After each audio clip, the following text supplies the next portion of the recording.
Hello and welcome everyone as people start to show up to this live stream. Happy Valentine's Day. Oh, I should edit the title of this. Yeah, welcome to another live stream. By now this is pretty regular. If this is your first live stream, welcome. We go over windsurfing, coaching, all kinds of things related to windsurfing. The idea is that we've got this Facebook group here, facebook.com/group/Ezzy Coaching, or you can just search for Graham Ezzy's Windsurf Coaching Community. And, yep, you can post your questions, comments, videos, photos, whatever in the group. We discuss it in the group. And then every Sunday, this time, we do a live stream and go over it. You guys can ask your questions in the chat. I hope you guys had a windy week. Hey Dom, hey Alex, Fabrice, Greg, Ridge, Caro, Alex, Tomas. Good to see all your names. Everyone's showing up. All the regulars. Hey Max. 3-3 weather today. Woo, sounds windy. Sounds windy on Maui at the moment as well. Our forecasts have been a little bit different than what has actually been happening. So I wasn't expecting it to be this windy today, but it seems super windy. I can try to flip my computer around, give you guys a view. Let's see if that works. Does that work? Oops. Super windy. Hopefully the wind is not messing up our audio. Yeah, hopefully you guys can still hear me. So sounds like there's been some conditions in Europe. Get some footage posted in the group. I mean, we love to have the footage for the coaching, but also just to celebrate all you guys when you get good conditions. It's always nice to share, whether it's something to learn from or just sharing. So that sounds great. Thanks a lot to everyone on the left who's donated to help keep this going. This is, I think, our third time with YouTube, and so we're testing it out. You guys are so great in the community that you send me lots of other suggestions and ideas on how to do this. So there's a few other platforms to experiment with and try, but for now I think YouTube is working. You guys can let me know if it's not for some reason. Pier Francesco, hello. Nice to hear that you got some wind. What else? I'm trying to think of other housekeeping stuff to go through before we get into the coaching. Happy Valentine's Day. I want to do a spot rank, which was just for fun. Hey Axel. So we'll go through that in a minute. What other housekeeping stuff do I have for you guys? So what are we going to do today? So we've got this tier rank, the spot rank of all the spots. We've got a little update from Jeff about the coaching that we did with him last time. Hey Dan. I've been figuring out the Insta360 camera, so I can talk a little bit about that because I know that you guys are interested in the camera, and also it's a good, I think it's a good camera for coaching, for getting video for the coaching. So I can walk through that, like how the camera works and how I've been using it so far. I've only used it for a few days, and I've had kind of mixed experiences. Overall positive, but not 100% positive. So you guys can, if you're interested in that, I can talk about the camera as much or as little as you want. Fabrice put together a Google document, so I've pinned this to the about section on the side, and it's also in the collection of the useful links. We can just open this up just to check it out. But so the Google Doc is a kind of a bit of a catalog or a reference for different coaching moments. So epic job, Fabrice, and if anyone else wants to help or add to this, you guys are more than welcome. I love seeing the community come together like this, and yeah, this is great. So Jaws was breaking yesterday, and I didn't go out. I went down to look at it, thinking about going out, and I ended up watching it for about maybe an hour and a half, and I didn't really see any waves that I wanted to ride. It was just a little bit too small. It's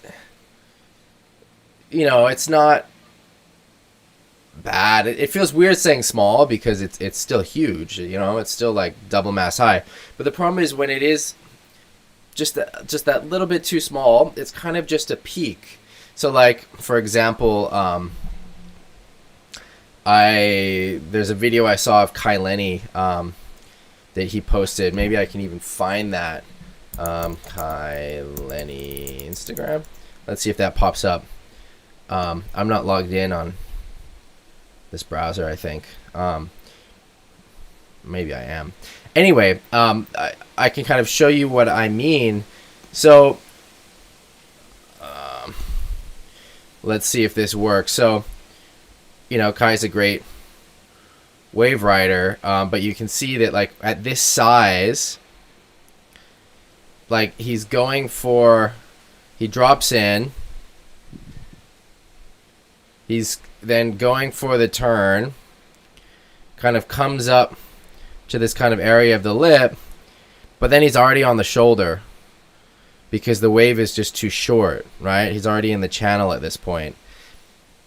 And so the wave is a bit more of a drop in, which makes it kind of tough for windsurfing. And you've got to pick up some speed. So like that peak there that we just saw kind of over here is not really, it's kind of hard to hit when it's this small because you don't have something to drop in on. That's where you have to drop in to get your speed to then go to the next section. So it's just a little bit small for, I don't know, for me, but I'm sure it was fun for the guys that were out. When it's like that, it's a lot more of a drop in than wave riding. And anyway, so I didn't go out yesterday. This is what I'm trying to say. Long story. Hey, Sammy. So Pier Francesco's asking, when you surf Jaws, what board do you use? A custom? I use a custom most of the time on Maui anyway, and I use my normal Hokipa board for Jaws. I used to have more dedicated big wave boards, and I still have some of them, but it's just not necessarily needed. I've got this like 88 liter Hokipa board, which is not the one in this picture, but it's one that I use a lot. It's one of my favorite boards, and that is a custom. It's an asymmetric custom, and it's an amazing board. Tomas is asking about the remote. So I should have got all this stuff so I could show you in front of me, but it's all kind of scattered around. So again, this is for the Insta360 camera, which if you guys want to go through that, I can go through that first. So quick recap of what we're going to do today. So we've got a little update from Jeff. Greg asked a question about shipping in the UK, which I want to talk about a little bit as well, though I'm far from an expert about shipping boards. And then we've got to do this spot rank. So that all sounds quite fun. So I don't want to spend too much time on the camera. It depends how many people are interested, but I'm happy to go into it as much or as little as you like. I'll open the Insta360 program so that you can see what the footage looks like. And so my reason for getting this camera is to get footage for you guys. It's for the coaching, because I like the angles, and so because you can see so much of the body. I've been using what they call a unicorn mount. So I'm wearing a helmet with like a stick going out the helmet, and the camera's attached to the stick. I've also been using the K4 harness mount, but I don't have the right attachment for that. So the stick is visible. I've got the GoPro attachment rather than the 360 cam attachment, and so I've got to get that from Steve. And I was thinking of kind of tweaking it and just screwing in my, I don't know, trying to just customize it, but I'm not sure if that's a good idea. I really don't want to lose the camera. So we'll see. I'll show you the footage and kind of what it looks like going through it. And then again, you guys just let me know if you've got any questions, if this is getting boring, because I'm happy to move on as well. All right. I don't need that. So, and I was able to actually capture quite a bit of stuff. I got some forward loops, some back loops, some wave running, some aerials, some turns.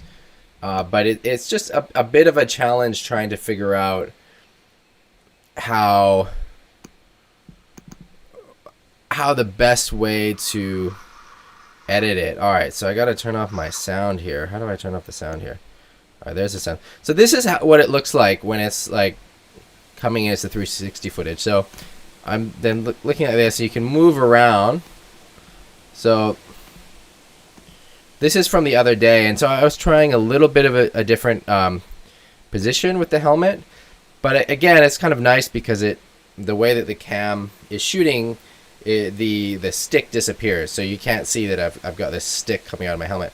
I have to say that I've got a sore neck from doing this for a few days, having all that extra weight on my head and like hanging off the head. You know, the stick is about like this long, and the camera sits at the end of that, and I've got a kind of a case for the helmet.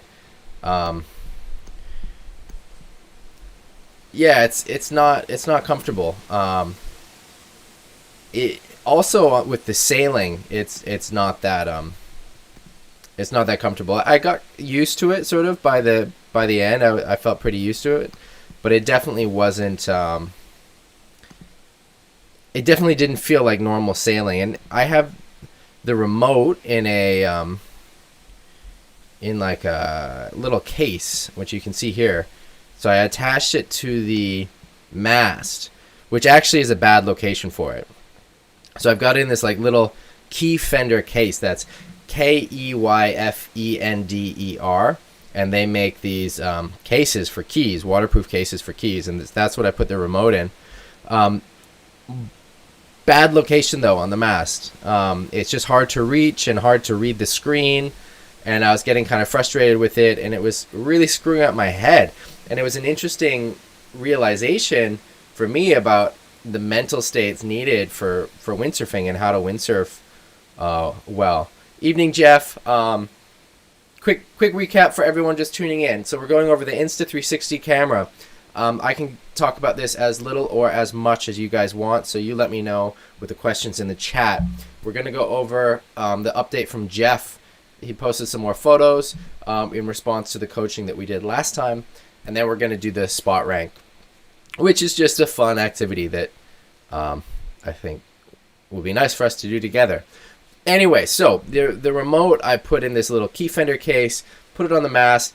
It really screwed up my sailing. Having to think about pressing the button and trying to read the screen, my mind was not able to focus on the sailing, and it really screwed me up. I had a much worse session than I would have normally. I wasn't on the right waves, and that little bit of distraction really messed me up. So that's kind of an interesting thing for you guys. I was thinking about the whole time on the water as I'm like dealing with this thing. I'm like getting kind of frustrated. I was thinking about you guys, and I was thinking, you know, like it's so great to get the footage, and the footage is really important for learning, but at the same time, you don't want to, like, getting the footage kind of messes up your sailing.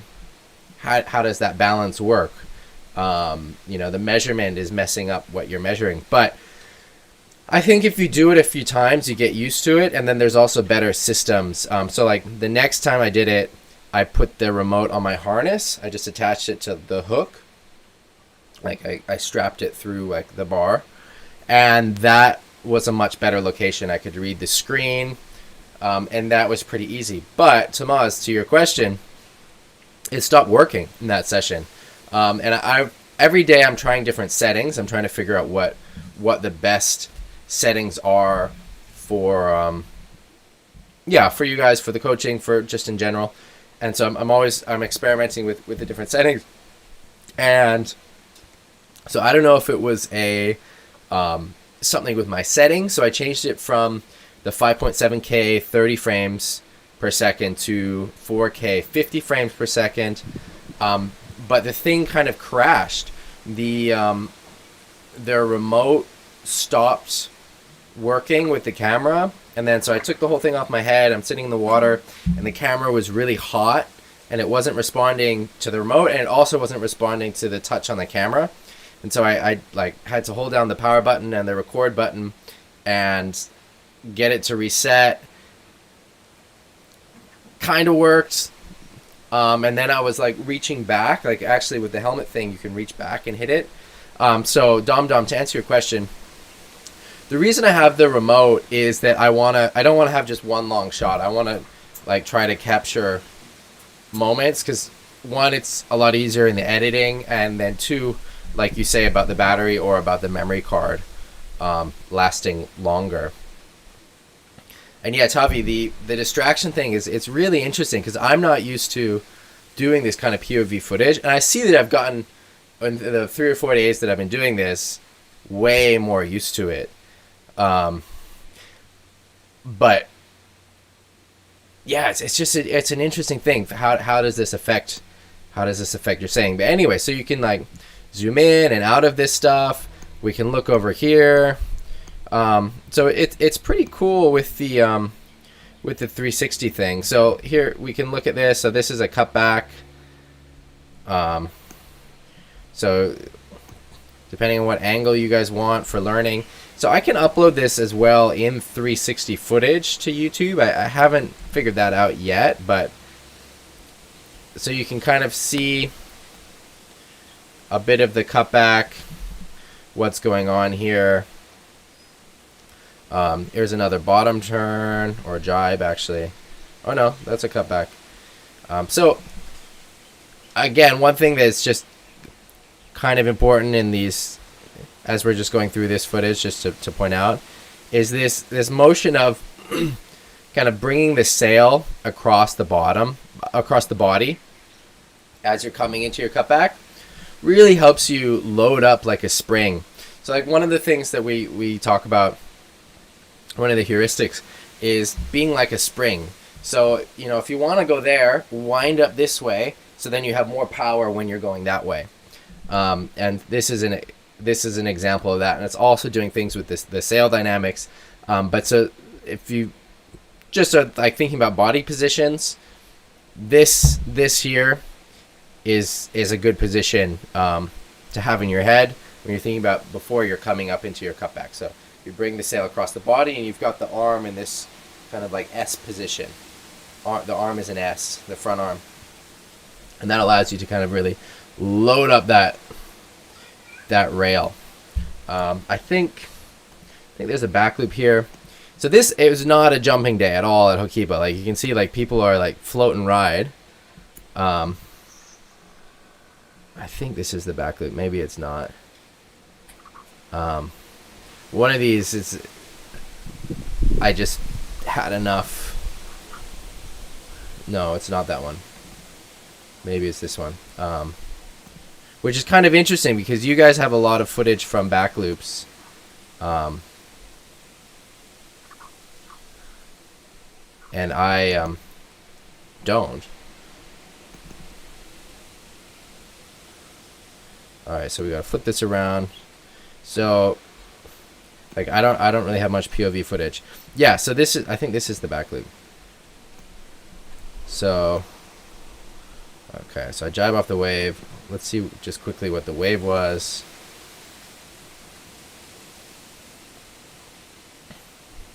So the clips are still pretty long. Like this is a 1.5-minute clip, and it definitely this fisheye makes the wave size look kind of weird.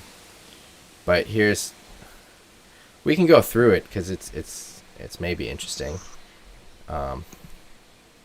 So coming into the bottom turn, wide grip.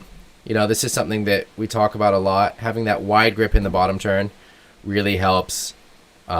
Gives you so much control. It's like a superpower. I don't know what the best angle is for you guys for learning. That's kind of what I'm trying to figure out. I like being zoomed out so you can see what's happening with my body, but then it also kind of distorts it maybe too much. So maybe like this is a good compromise. So I'm really wide and I'm looking at the lip. You can't really tell how much I'm leaning with this angle.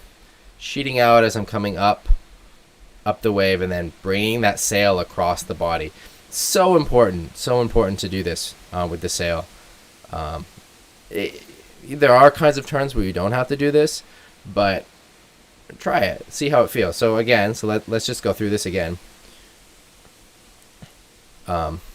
So I've got my wide grip, I'm like fully powered, sheeting out, and then I'm bringing that sail across my body, and I've got this like kind of S with my front arm, and then I can just really throw so much energy into the board and rail and come around.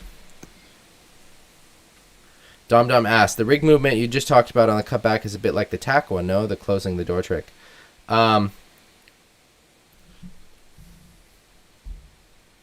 Yeah, it is a similar movement for sure. So I do a little cutback into a backside. So, oh man. So like I said, I'm still figuring this out. Anyway, so I jibe off this wave, and again, it's like kind of float and ride conditions. Oof. But then I'm somehow planing, and there's like a wave in front of me. And so it's like, oh, maybe I can do a little back loop. And it's a small wave. But I thought, oh, this will be... I was thinking about you guys and the group as I was doing this. I was like, oh, I'm planing. There's a little wave. I've got to do a back loop for the group. So you can see I'm taking off very upwind, like we talk about. And let me know how you want this rotated, if there's an easier way to look at this angle. I don't know. So we're going to start it like this. So I'm going up, and then I'm already starting to move my head. So this is kind of a small one. So, I go up just a little bit, and then look at my head. Look at my head. So the back loop is all about the head. So you can see that, like, I would like to see my body more compact. Like, I don't really like what I'm doing with my legs, but it kind of doesn't matter because my head is correct. I've got my shoulders back and my head is guiding the rotation.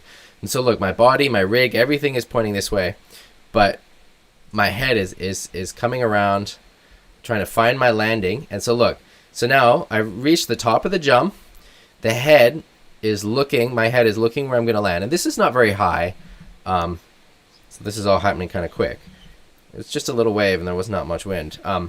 But what was kind of interesting here is you can see that I'm looking at the landing, and then from this point on, my head stays in the exact same position, and the gear, everything is coming around the head. You see that? So the head is in the same position, looking at the landing, and then the gear just comes around to match it.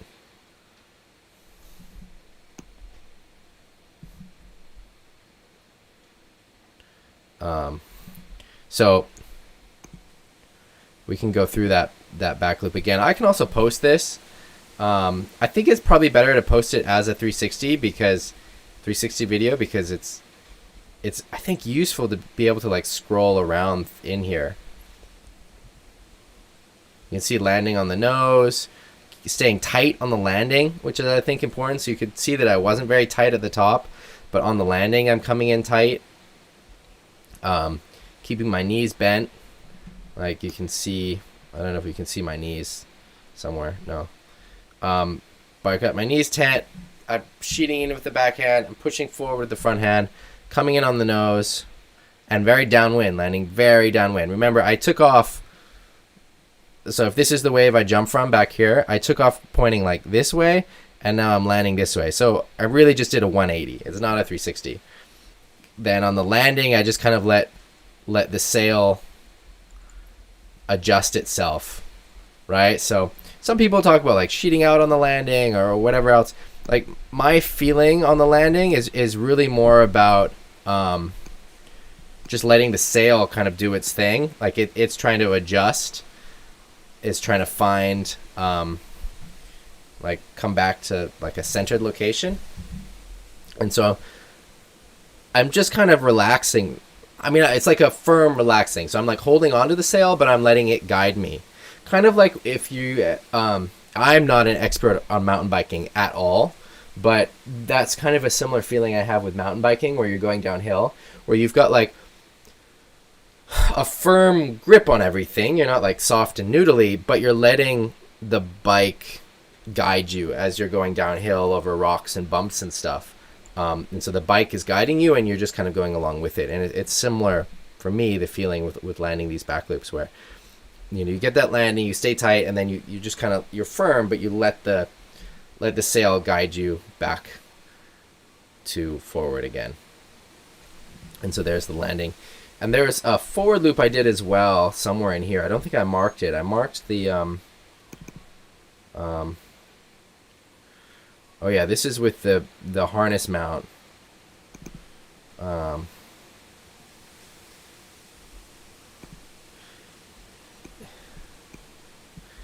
I was trying to capture some different elements that would be useful, like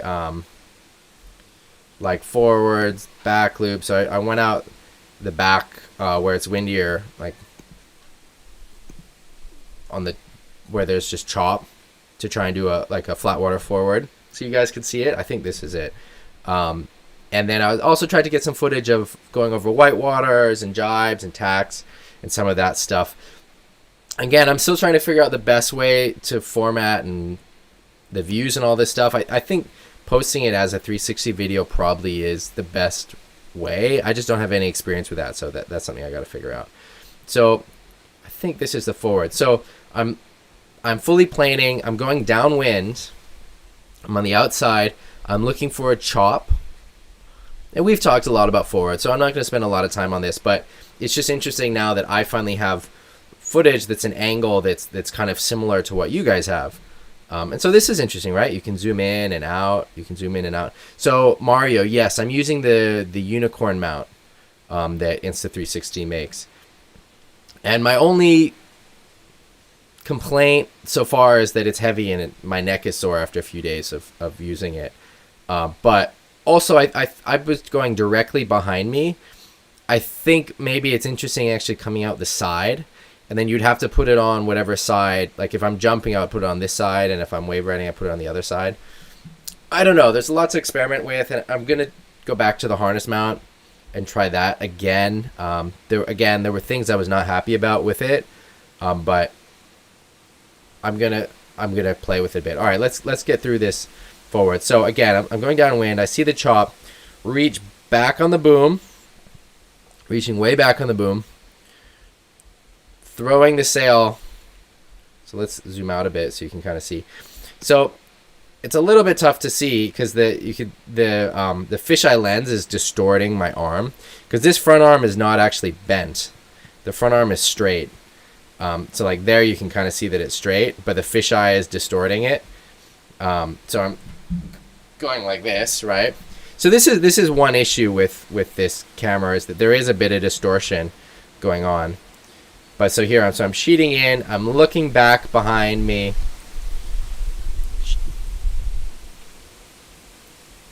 And you can see the sail's kind of rotating around me, staying very tight, pulling in the sail.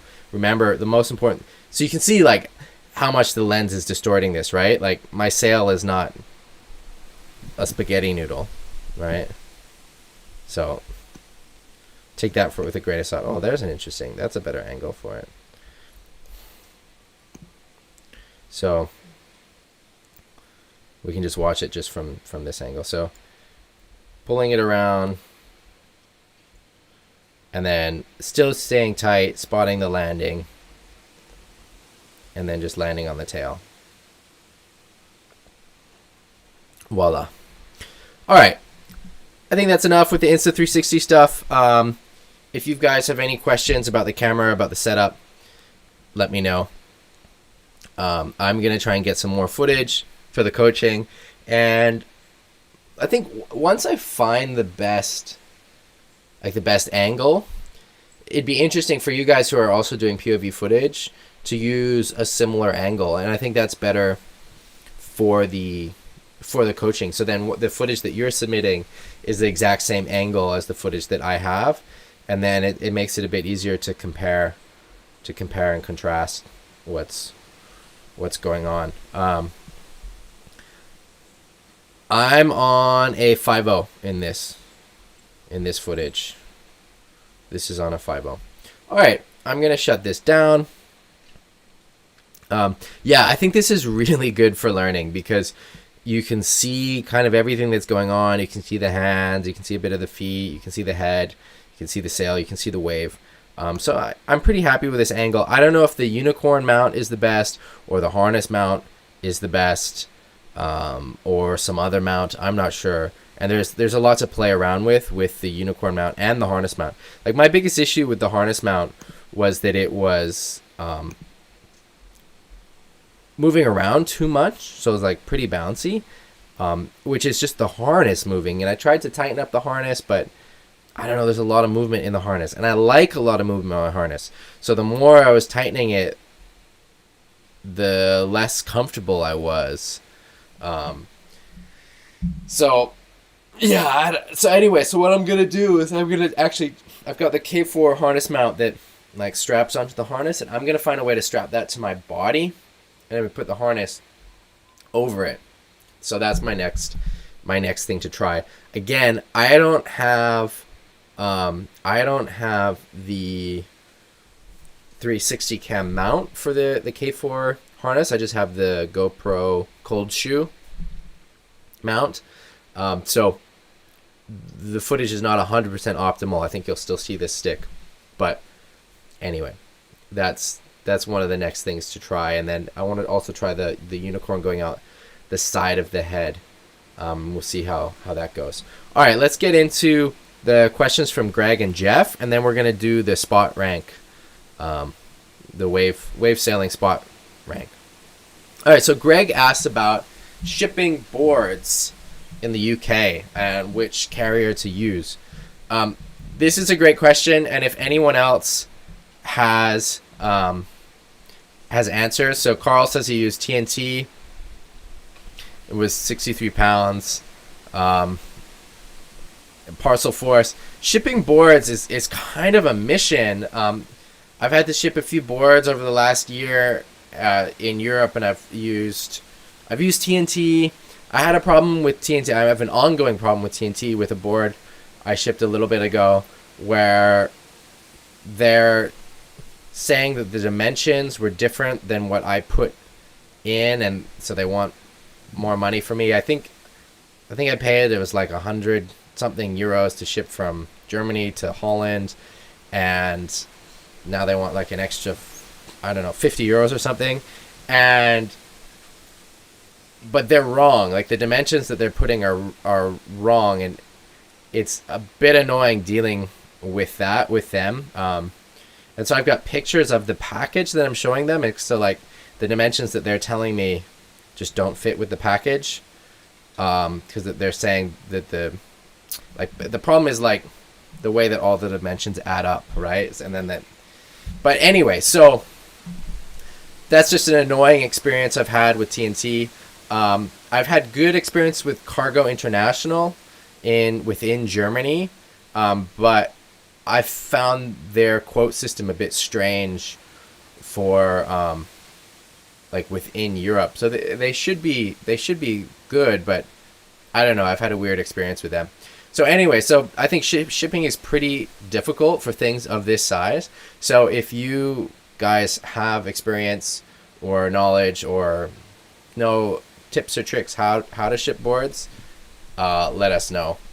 Like I said, I've used TNT, I've used Cargo International, I've used iLox. This is all within Europe and shipping boards. I've used Hermes, and that was terrible.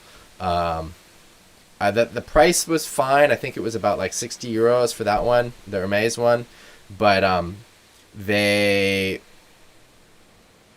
were very difficult to coordinate with for picking up the board, and then it arrived damaged when it did arrive. So I've had a bad experience with Hermes. I've had like a medium experience with TNT. It's tough. I think if you're shipping boards, it kind of sucks at the moment. Anyway, so if you guys have tips or tricks for shipping, let us know. All right, let's go to Jeff. Yeah, the best is to have it hand carried. Always the best.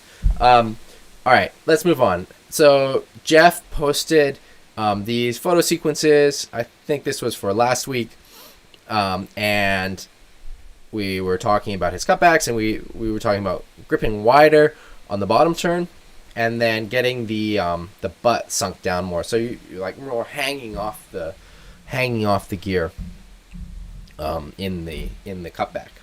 And we've got a little update from Jeff. So, all right, let's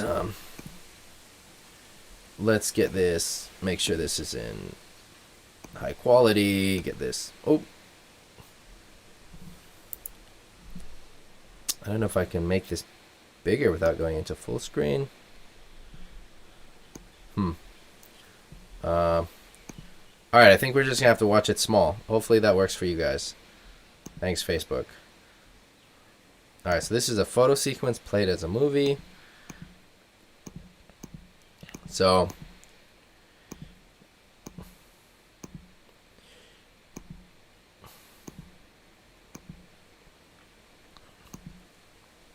good hang here, Jeff, in that turn on the cutback. But what I want you to focus on here is your timing. So thinking about going like from a power source to a power source. And so you're dropping in here, there's a bit of a power source. And then where are you going? So that's a question that I want to ask you to ask yourself. And so what we can see here is that this part of the wave is flat. It's not pushing against you. There's not much smoothness in the bottom here where you're coming from. You can see there's some chop, and this part of the wave is not really sucking, which is what would help clean it up. So this place on the wave for doing the turn is not optimal. It's pretty difficult. So, or it's not just difficult, it's impossible. It's not setting up to do a good maneuver. And so one of the things that I keep coming back to, and is one of, I think, the foundations of wave riding, is less about technique than you think, and it's more about fundamentals. So it's more about your placement, your timing, and your wave selection. And so you want to make sure you're on the right waves, on the right place on those waves, and on the right time on those waves. And so it's hard to see because we have a limited view here, so this might be the wrong wave, or it might be the wrong place on the wave, or just the wrong time. But you can see that this wave is flat. It's not so smooth where you've just bottom turned. So you want to look for a smooth. So you start on a power source, right? So this is a little power source here. But you want to make sure that you're also going to a power source. And then also trying to do your turn where the water is smooth. So I can tell that it's a little bit choppy in there. You can see there's chops in the wave. Here's one, and the more powerful the wave, not always the case, but the more it cleans up the surface of the water. So, you want to kind of stay near the power sources. So I like the effort. I like that you're getting lower. I like that you're hanging more. That's all great. what I want you to focus on is going from a power source to a power source. And that will help tremendously. It's just like magic. When wave riding is not hard work. When you get the board in the right place at the right time, it just works. It's just like magic. And so all you have to do is focus on starting on a power source, going to a power source, and then getting the board on the rail, putting it in the right positions, and it will just work. It'll pick up the energy of that wave, turn it into board speed, and you'll be flying, you'll be carving, you'll be flying. It feels amazing. But it's so much about the positioning. This is something that it took me a long time to realize as well. I was focused for a long time on doing tricks or whatever, focusing on learning goiters and takas and 360s and all that stuff, and less focused on wave selection and awareness about the waves. And I'd watch these other guys, my competitors, getting 3 or 4 turns on a wave where I'd only be getting 1, and maybe that 1 turn would be really great, but that's all that I would be able to get. And I started realizing, oh shoot, I've really got to start paying more attention to what waves I'm getting on. And it's the wave that offers you the potential, and it's even more than potential. It's the wave is really working with you. Wave riding is not something you do on a wave or to a wave. It's something you do with a wave. And so the wave is an integral part of this process. And so you've got to make sure that you're on the right place, on the right wave, at the right time. And that's what allows it to come together. So start at a power source, go to a power source. Really focus on working with the wave. Think it's more like dancing. It's not, it's like dancing with a partner, less like skateboarding in a skate park, I think is a good way to look at it. All right, let's move on to the next turn. So I like this setup. I like that the board is pointing into the beach. You're picking up speed from the wave. I like that your eyes are looking at your next section. Looks like your grip is a bit wider than the last time. Still can go wider, so I want to see it wider grip, wider grip. Also the sail's kind of tilting back a bit here. Let's see what happens with this. It's fine. You get a good, I like this positioning. I like that you're leaning forward. I like that you're looking at the section that you're going to. I want to see a little bit wider grip. You can still go wider. Put some tape on your boom. All right, here you're looking at your section. I like this. Bring the sail a bit across the body like we talked about earlier. So I'd like to see the sail come more across the body, and that will really open up the sail. It'll make it feel more neutral and lighter in your hands, which will give you more control, and it will be pulling you less in places you don't want to go, which is another way of saying that you'll have more control. I think by bringing the sail like that across your body, it'll help with other positions as well. You can think of it like winding up. You can think of it like making the sail neutral. Basically, you're just completing that bottom turn a little bit more, but just with your upper body. So you're turning your upper body in the same direction as that bottom turn and bringing that sail across the body. And it's that spring that's loading up, and then when you go into your cutback, you're unwinding it. So you wind it up, and then you unwind it. And like this position with the elbow is kind of awkward, but I wouldn't even worry about this. I would just focus on getting that sail across the body, which will give you so much more control. You'll be able to go more vertical. But this is nice. I like this. Hanging low. This is great. You're presenting the bottom of the board to the wave. You're getting that high five. So like what we always talk about is you're looking for the high five. You're looking for that moment where the wave is pushing, connects with the bottom of the board, directly with the bottom of the board, gets that high five. It's not connecting with the rail of the board. It's not connecting with the side of the board. It's not connecting on an angle. It's connecting with it flat on the bottom. High five. And that's what allows the best energy transfer from the wave to your board, turns into board speed. allows you to keep going and riding that wave, flowing with that wave, dancing with that wave. I like this a lot. This is a great picture. It's hard to tell with the light about the timing. You might be, I can't tell if you're a little late or a little early. It's just with this like backlit picture, I can't see the wave very well, but I really like what I see there. Also in the next picture.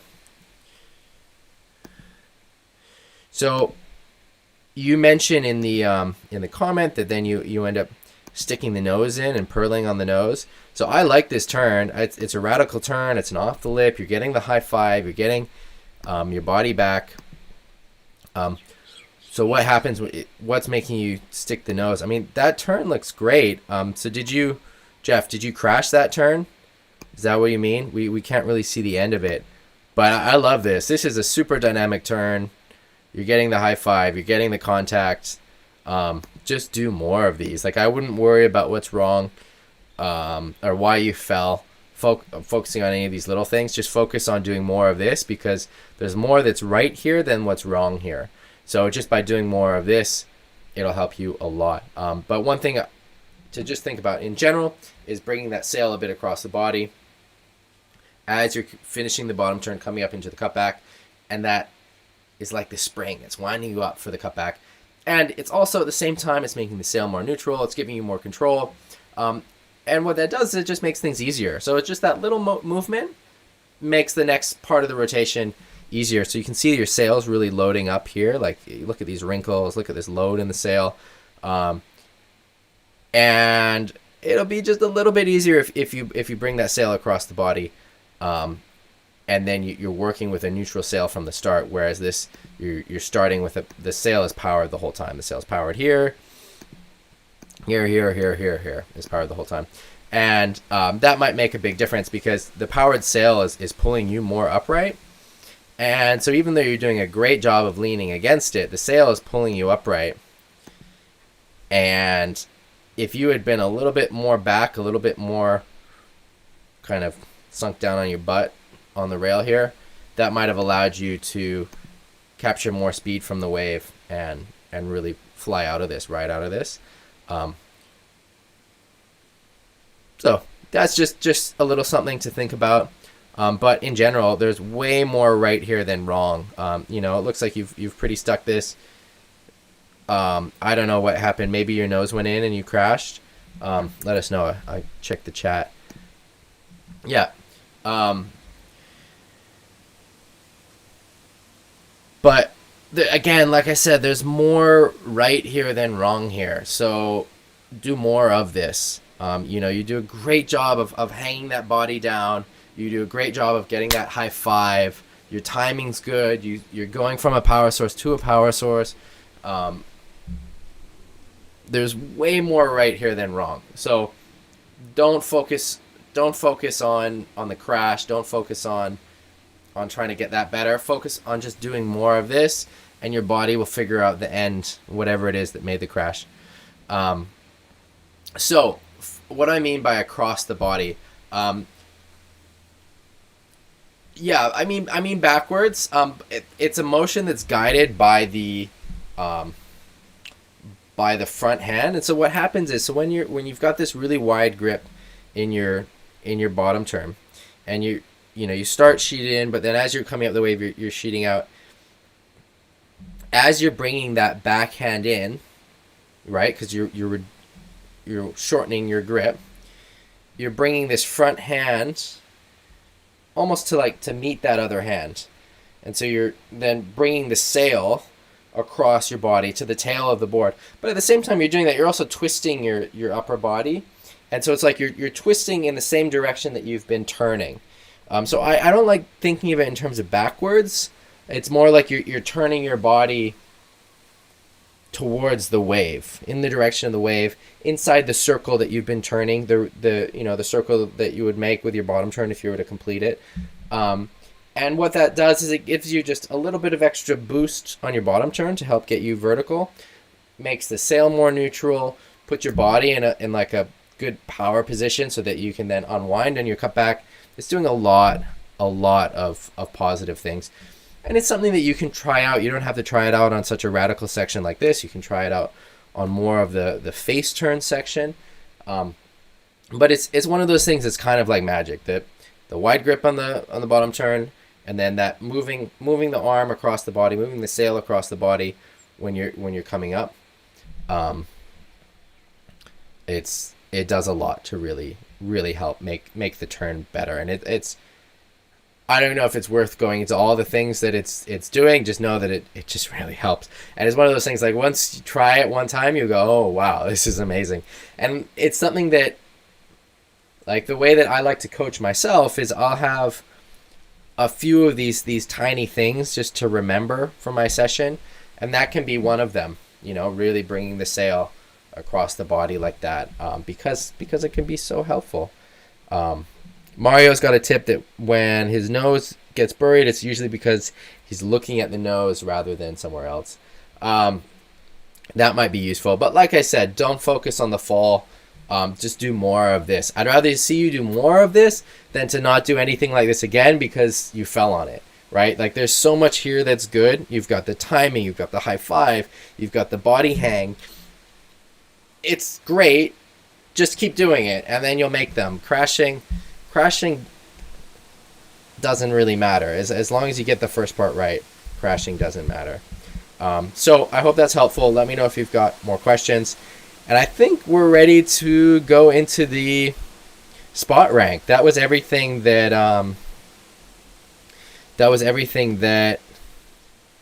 was posted in the group. So this is just for fun with the spot rank. Here are the answers that you guys gave, whoever completed the survey. And then here, let's get into the tiers. All right, let me adjust this so I can see the chat.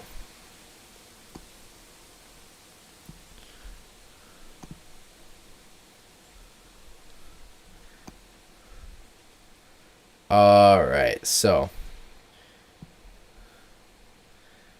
here's our spot. So again, this is just for fun. So we're not, don't take it too personally. If your spot gets so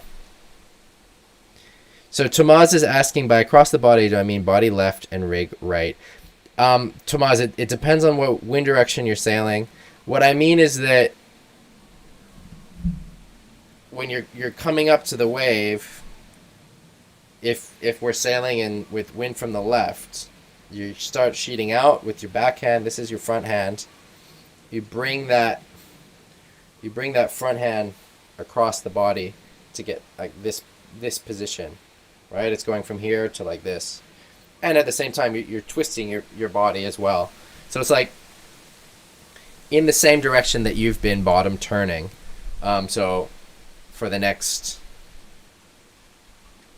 for like wind from the left, it would be, you're coming in your bottom turn, coming up, so sheeting out, and then you're bringing this hand across like this.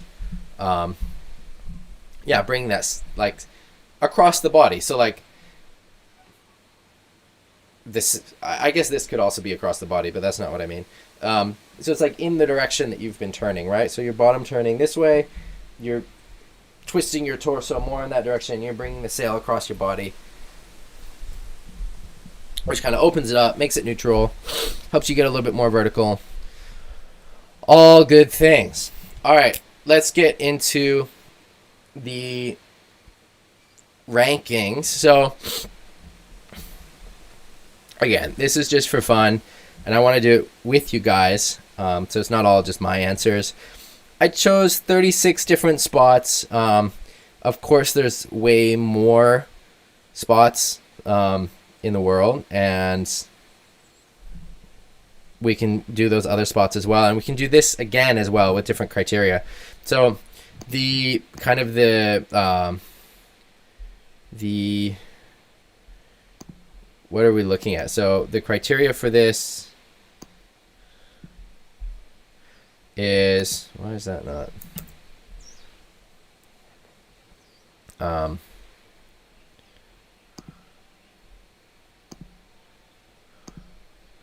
don't know why that's not. Hold on.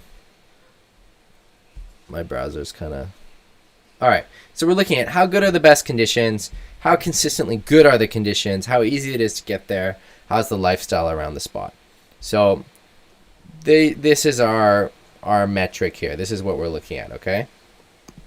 And now I'm going off of your guys' answers and my my own knowledge about the spot. I haven't been to all these spots, so I'm relying on you guys and on video that I've seen to help inform these decisions. So A is the best, or S is the best rank, and then we go A, B, C, D, F. So kind of like in school, but we've got a superlative rank at the top. All right, you guys are tripping that Hokipa is not a all S's, but anyway, let's do Hokipa last. All right, I've got to get this.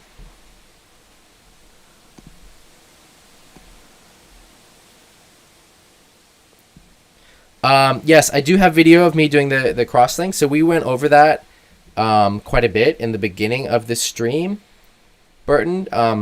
So just check out the stream once this is posted on YouTube, and there's quite a bit of video of that.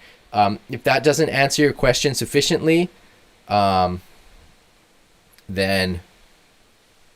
I will go over it more in the group or in the next live stream. All right, update the survey. All right, we're gonna go through the responses, and then you guys can also let's do this together also in the chat. All right, so let's start with Sylt. So Sylt, for those of you who don't know, is an island to the north of Hamburg. It's in the North Sea, in part of Germany, near the border with Denmark. And there's some windsurfing there. There's some windsurfing, some surfing, some kite surfing.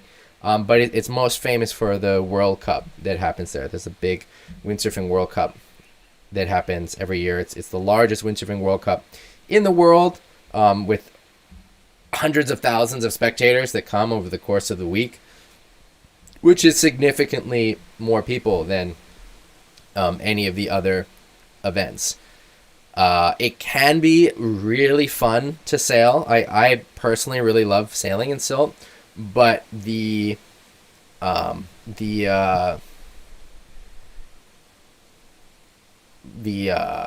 reputation, especially among the pro sailors, is that it's terrible, and there are people who don't want to sail there. They don't think it's good enough to be a World Cup spot. I disagree. I really like Sylt, and I think it's really interesting because it can be so varied. The wind can come from the left, the wind can come from the right, it can be offshore, it can be onshore, it can be sideshore, it can be straight onshore. And a lot of times it is straight onshore. And that means that you've got this huge shore break and the wind is straight onshore and you're just trying to get out past the waves, and maybe you sail for like 2 kilometers trying to get out, and you're still like 2 meters from the beach because the wind is so onshore. And a lot of times, like in the heats when we're competing there, you go out like 30 minutes before your heat just to try to get out past the shore break, and then in your heat you'll ride one wave but not come in all the way. But of course the shore break is where like the nice powerful sections are, so to get a good score you kind of have to hit the shore break, which means you're coming in again, which means you've got to go out again. So normally what you do, like strategy-wise, is you'll ride one wave, at least one wave, not all the way in. Jibe or tack off it, get back out. And then ride one in, try and make it a good one, get a good hit, and then try and get back out again to catch another one. But make sure you've already got your jumps, You've already got that one kind of half wave in the bag. But there are heats that are lost because the rider, the competitor, didn't get out past the shore break at all. 0 on the scorecard. And there's some amazing riders who have had this happen to them because it can just be so brutal, so difficult there. And then there are other years in silt where there's just no wind. There's a lot of years where there's just no sailing, at least for the World Cup. There's sailing obviously throughout the year. So it's a pretty difficult spot. In terms of the peak conditions, it can be fun. It's nowhere as good as like a Hokipo or a Cabo Verde or somewhere. The best days ever are more similar to like a average or below average day in a good spot, and then it's also a lot less consistent. I really love it as a World Cup spot because it has this random factor to it. You never know what the conditions are going to be, and the conditions can be so difficult. And when the conditions are so difficult like that, it's really a test of the fundamentals. So it's no longer about tricks or these kind of peak performance elements. It's like, how good are you at the fundamentals? Can you catch a wave? Can you catch the right wave? Can you be on the right place on that wave? It's going back to everything that I'm talking about here, where it's like wave sailing is so much about selection, placement, and timing, and that's what the whole heat comes down to. And it's not about who can do a one-handed goiter or whatever. It's about who can catch the right wave, who can find that wave, who can time it right, who can hit it right. And I think that's pretty cool. So anyway, so you guys voted it. The largest category is a D. I think I agree with that in general. So let's throw that in there and move on to Rum. All right, so Rum is the island that's north of Sylt. It's a Danish island. I don't know if I'm saying that right. That's how I think the Germans say it, so that's how I've kind of been saying it. Rum, Rumo, Rum. All our Danish sailors in the chat, let us know how it is. So you guys voted it a C. I think I'm gonna put that down in D level. I don't think Rome is that much better than Sylt.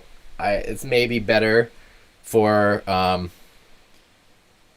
it's maybe a little bit better on some days, but I think Sylt has a higher upside. Like Sylt has, like, the good days in Sylt are actually pretty good. Like I've had, like, this picture that I chose for the cover photo here is a down the line day. I had to say I'm throwing a goiter. It was down the line, side offshore wind, pretty nice shape to the waves, pretty solid, pretty thumpy. And then even the sideshore days in Sylt, it's got a good thump, and you can get these kind of clean thumpy waves with a good amount of power. Rum is probably more consistent, so like when you have that straight onshore wind in Sylt, Rum is a bit better. You've got a bit of angle there, but I don't know, it's a bit messier. The waves are like, these where you've got like just all these like hundreds of lines of waves. It feels like you're kind of riding on the sandbar on the outside or sometimes on the inside. But I feel like you just don't have that. It's not as lined up. You don't have the same power as Sylt. So sort of the positive and negatives there cancel each other out. So I think they should be the same row. Rome is a little bit easier to get to than Sylt, so you've got to take like a train. Anyway, all right, next up is Ginchu. Ginchu is a spot that's close to my heart. I love sailing there. I loved competing there. Hopefully we'll go back someday with the World Tour. I'm not sure if that'll happen. For those of you who don't know, it's like half an hour outside of Lisbon in Portugal. It's starboard tack, often windy. You can get very windy there, and it's kind of side on wind. It's often side on, but it can be side shore, it can be even side off, and it can be also pretty onshore. I've done quite a few trips there. There was a time where I was going there every year. I really love it there. I love Cascais. I love the place. I love Lisbon. It's gotten super touristy over the last decade.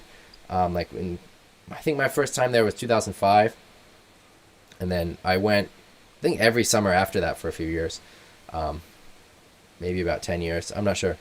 Anyway, I love it there. I've got a bunch of videos from Ginchu for over the years, so if you want to check those out, they're somewhere online. You almost drowned at Ginchu, Dum Dum. Oh, what happened? Can you tell us the story? Ginchu's got some like weird currents and rocks. I generally think it's like kind of an easier spot because you've got sand and whatever, but also you've got shore break. You've got this weird wind. You've got these rocks right in the center of this long, beautiful sandy beach. It's one of the visually, it's one of the most amazing places I've been. I really love how it looks. You've got this like kind of violent sea. It's the most western point of Europe. You've got these like black cliffs. You've got this white sandy beach. It's absolutely amazing if you haven't been there. I wonder if I can find just like a Google image just so you can see the beach.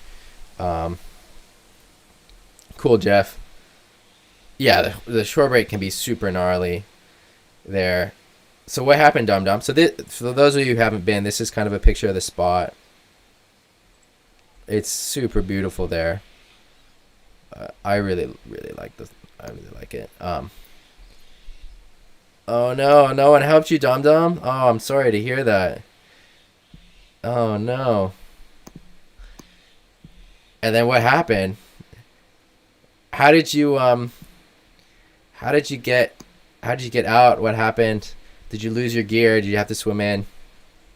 So you guys voted Ginchu a B, primarily a B, with some C's and some A's. I think I agree with that. You know, the challenges with Ginchu, I think are you've got two main challenges. One is the like peak. The best days are still not like absolutely amazing. I mean, it's super fun. It's really fun windsurfing, and I love it because you can do wave riding, you can do jumping. It can be just tons of fun. The wave still has some punch, which is going to be a recurring theme maybe when I'm analyzing some of these spots. You know, if this wave is too mushy, if it doesn't have a lot of power, it's not that appealing to me. I like having a bit of more power in the waves. It just is more fun, and you can just do more as well. And so Ginchu has got some good sections with some good punch. But that said, you know, it's not like a Cabo Verde or even or Maui or wherever else where the best days are just these amazing days. But you can jump there. The jumping's pretty fun. It can be difficult with the forecast. It can be difficult with the wind. Like, I've done so many trips there where you have this like amazing forecast and you can see the wind, and the wind is just sitting like 100 meters offshore. You got this wind line and it's blowing 30 knots 100 meters off the beach, and it's glassy in from that, and you're just waiting all day. And then maybe around like 5, 6, 7 the wind starts to come in, and maybe then it just comes into the beach and you've got like 2 hours to sail. And sometimes it's windy all day, but there's a lot of days like this where you're like have this amazing forecast and you're just waiting. Yeah, I went with Jamie Hancock once, and I've gone lots of times. So there's some Umi clips, some other clips. I did a clip with Hancock. All right, so Dum Dum, you lost the gear, found it back right in front of the middle beach rocks, untouched, so lucky not to break anything. Mast high, 3.5 on the sail. No wind between the waves. Yeah, it sounds gnarly. So I think Ginchu is a pretty solid B. I could see it's definitely not an A. I could see arguments for it being a C. That sounds scary. Because those rocks seem kind of sharp. I hit those rocks once years ago in a heat in a competition where we were trying to sail and the conditions were just terrible. And I was against Kai Cachadorian. We'd sailed this heat like 4 times because it kept getting canceled because there wasn't enough wind. And somehow I ended up on those rocks, and that heat also was canceled. Can be a frustrating place to compete. It's a fun place when it's really working, but then you have a lot of these kind of in-between days. That sounds gnarly, going on those rocks. All right, next up is Tenerife. So in the survey, I put Cabezo, but I think we can talk about El Medano. You know, a lot of these spots, I think it's a little bit better, instead of talking about the specific spots, at least for this first time we're doing this ranking, to talk about like groups of spots. So El Medano is the group there. And so that includes Cabezo, it includes the wall, it includes the bay. And so you guys voted it a B. B and C are tied, actually. I'm going to break the tie. I'm going to give it a C. So I think Medino is a great place to go. The town there is fun. You know, it's easy. You can just stay in the town, and the sailing is right there. You can walk. You don't need a car. You know, you can carry your gear to the beach and rig up, whether you're going to Cabezo or you're sailing at the bay, El Medano Bay, which is a bit easier. Cabezo is a bit more gnarly. You've got a small launch. You've got some rocks. Cabezo can be really fun, but there's a lot of days in El Medano where it's more bump and jump than actual wave sailing. So the peak days can be really fun, but even then it still is pretty onshore. Way more onshore than Ginchu, for example. It's not as good as Pozo for jumping. Cabezo is like maybe between Ginchu and Pozo. I know that's not saying a lot, because Ginchu can kind of actually be anything. It can be pretty onshore, or it can actually be side off. So that might not be a good answer. It's just a little bit less onshore than Pozo. So like Cabezo, it feels comfortable going down the line, but it still is pretty onshore. And so, yeah, Cabezo's a bit of a funky spot. I've had a lot of fun there. It can be really frustrating to compete, because during a day you maybe have 2 amazing hours, but then the rest of the day sucks because it's super tide dependent. And so when we're competing, you're competing obviously the whole day, and you don't choose when you sail. And so like when you're going there just as a tourist and you choose like the good spots in the day, then it's super fun. Competing, less so. But it's also less consistent. It's not as consistent as Pozo is, in terms of like just days that work. The better days are maybe more fun, because I think the sailing there, like it's more wave sailing than Pozo is. And as John points out, the vibe is a lot different than Pozo. I like Pozo. It has a place in my heart. I've been going there for so long, and it's a place where I know a lot of the people there, and yeah. So Pozo has a place in my heart. But I can see that El Medano is a much better place for people who are going on vacation or whatever. You've got all these nice restaurants. It's like a kind of a fun place. There's restaurants, there's nightlife, there's all kinds of things going on in El Medano. Especially if you have a partner who doesn't windsurf, it's a lot easier than Pozo. Like Pozo can break relationships. There's kind of a joke on the tour about like bringing relationships to Pozo, and it's like that's the real test. Like if you can stay together through Pozo, then it's gonna last forever. All right, so we've got that C rank. Omiyazaki, Japan. I love Japan. I'm not sure how many people in the group have sailed in Omiyazaki or in Japan in general. Japan is an absolutely amazing place with windsurfing. I've been maybe 6 or 7 times, and I absolutely love it. So not only are there great sailors, like the talent in Japan is so high, there's also just so much passion for windsurfing. It's one of the hot spots in the world for windsurfing.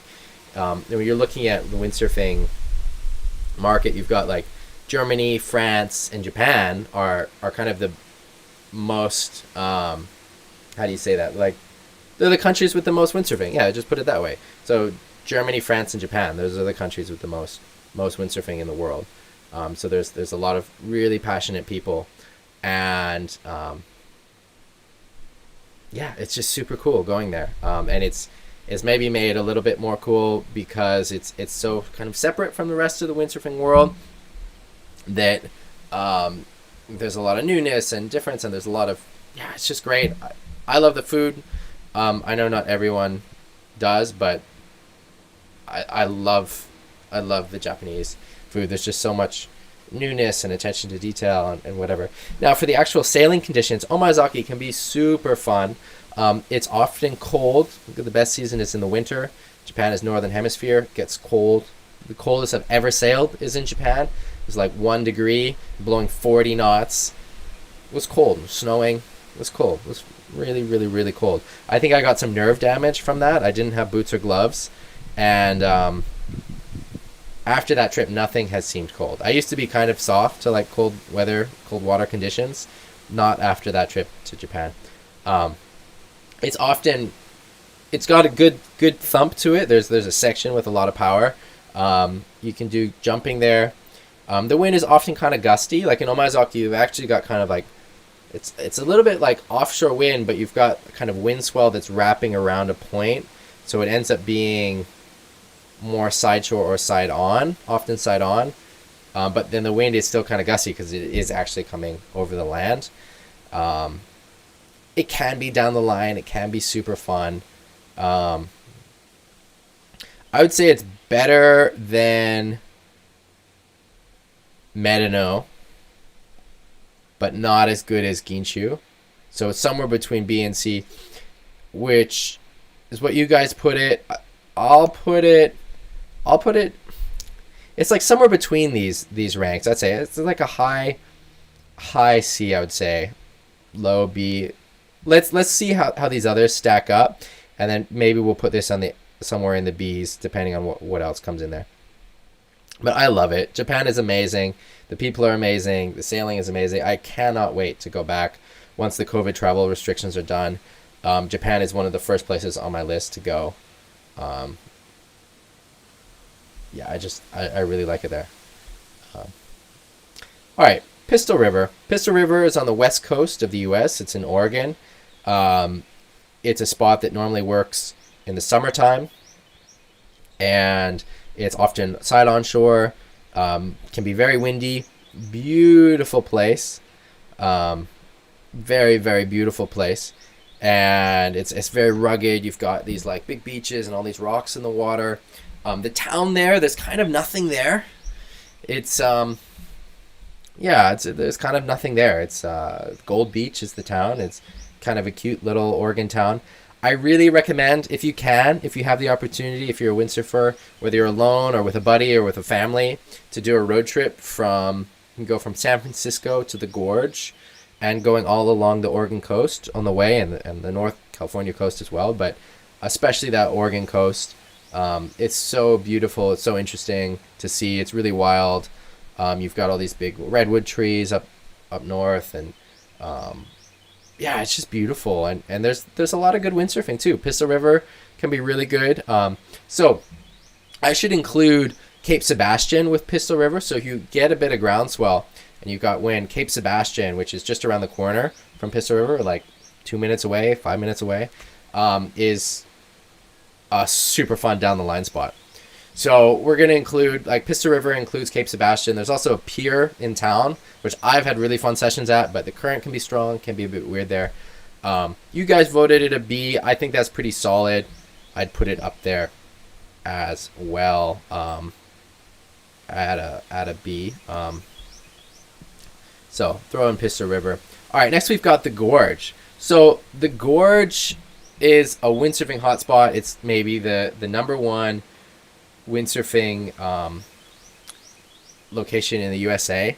The gorge is a river, so it's the Columbia River Gorge, and what happens is you've got all this wind that's going in the opposite direction of the river current, which makes waves or swells, and so you've got a whole bunch of different spots in the gorge. So the gorge is this like kind of big area, and so you've got kind of more swell spots, more jumping spots, like the Hatteras, which is like a freestyle jumping hotspot.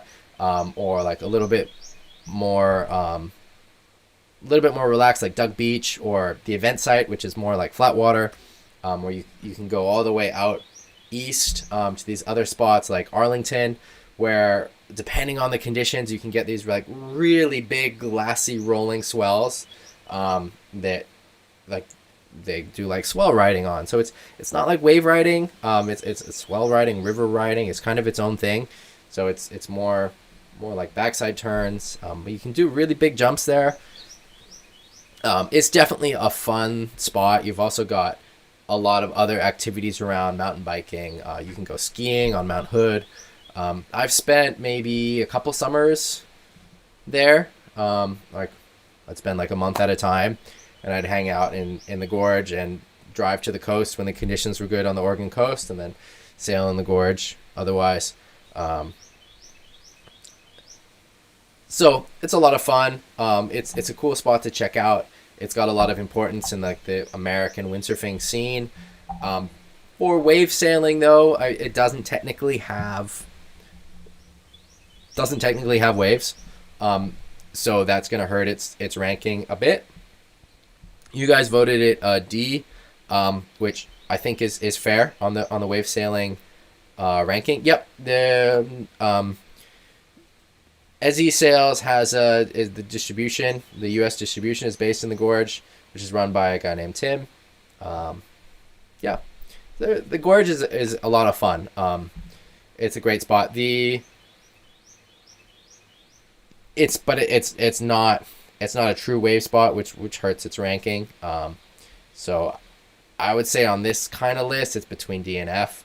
You guys voted a D. I'll throw it in there. On the end here, and we'll see where else kind of comes in there.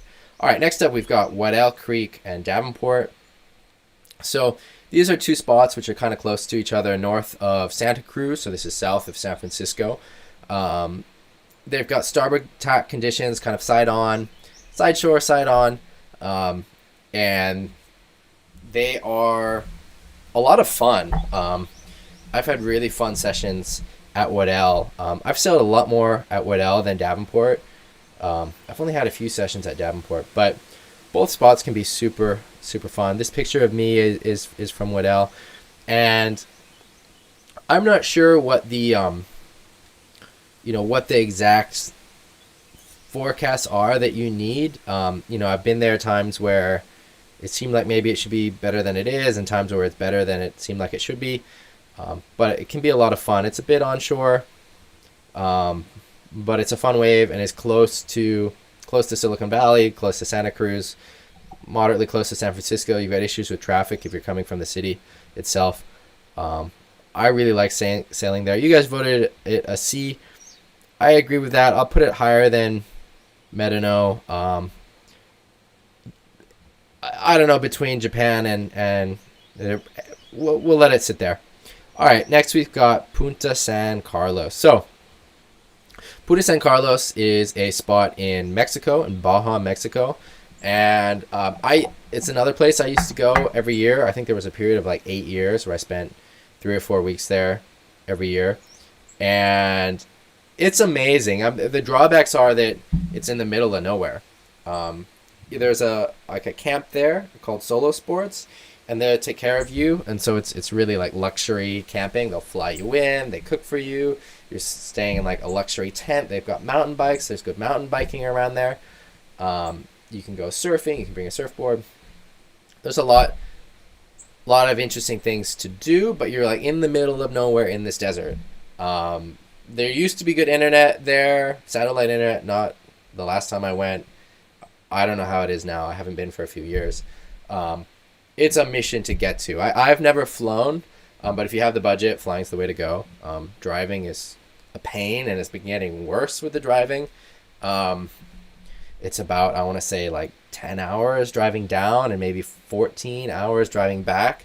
And you've got a lot of issues with traffic and border, like the U.S.-Mexico border. And yeah, anyway, so that's a bit about the place. But staying with Solo Sports is nice. It's a nice experience. They take care of everything for you. They've even got gear there if you don't want to travel with gear. Just travel with your harness and maybe your boom or your harness lines or something. And the wave, when it's working, is glassy and smooth. The wave has very little power and it's very slow, Pier Francesco, which is interesting because it has such a nice shape. So most waves that don't have power don't have good shape, but somehow with the wind and the way the bottom is, it has a nice barrel. One of the things I love about that spot is that it's super consistent, so the waves break almost the same every time. They have a nice shape and they're clean, but they don't have the power, so there's no consequences or very small consequences. So it's I think probably the best, or at least one of the best places in the world for learning, because you can just do the same thing every time. I know a few people who learned windsurfing there, so they didn't know how to windsurf except in San Carlos, and in a matter of a year were very good intermediate wave sailors, doing turns, doing aerials. So if you want to like do like a, well, what do you call that, like a, I don't know, a sprint or something, like just a hardcore training, sprint training on wave sailing, down the line wave sailing, starboard tack wave sailing, I recommend going to San Carlos. It's an amazing place to learn. You'll get better fast. The drawbacks are that it's in the middle of nowhere. It's hard to get to. Like it's literally in the middle of nowhere. Like you're off road for hours off the road to get there. But it's beautiful, and Solo Sports takes care of everything. So check out Solo Sports if you're interested in going. You can camp there on your own, but Solo Sports is definitely easier. I haven't camped there myself. I've always stayed with Solo Sports. So there's a few different waves. There's the Bombora, there's the I don't know what they call it anymore. Is it the Beach Break? And then the Chili Bowl. And the Chili Bowl has got a bit more power. It's super fun. You know, I think sailing there helped me with my goiters to get so consistent, because you can practice them so consistently. And then the wave has just enough power that if you do it perfectly, that you'll make it back inside. Like, it's really hard to get back inside the wave there for two reasons. One, because the wind is offshore, and two, because the wave doesn't have much power. So you got to do it right to get back inside there. But it's also great for learning aerials. Like, it's an amazing spot for learning aerials. It's if you want to get better at your wave sailing and you have the time and the money, do a trip to San Carlos. I think you have to go for at least 2 weeks. The conditions are not totally consistent. Like, if you can go on a forecast, it's great, and you've got to fly into San Diego and then fly down to Baja. But otherwise, go for 2 weeks. I would always go in August. You can go September, can be good. Can be good in April. It can also be good throughout the summer. You want to pick up the south swells. I think the period is more like April to September, and there can be other times when it's good as well. But I think you want to stay for at least 2 weeks. If you stay for just a week, you might get skunked. 2 weeks, like, I would always stay for 3 weeks, and I feel like I would kind of be guaranteed to get like 2 good swells.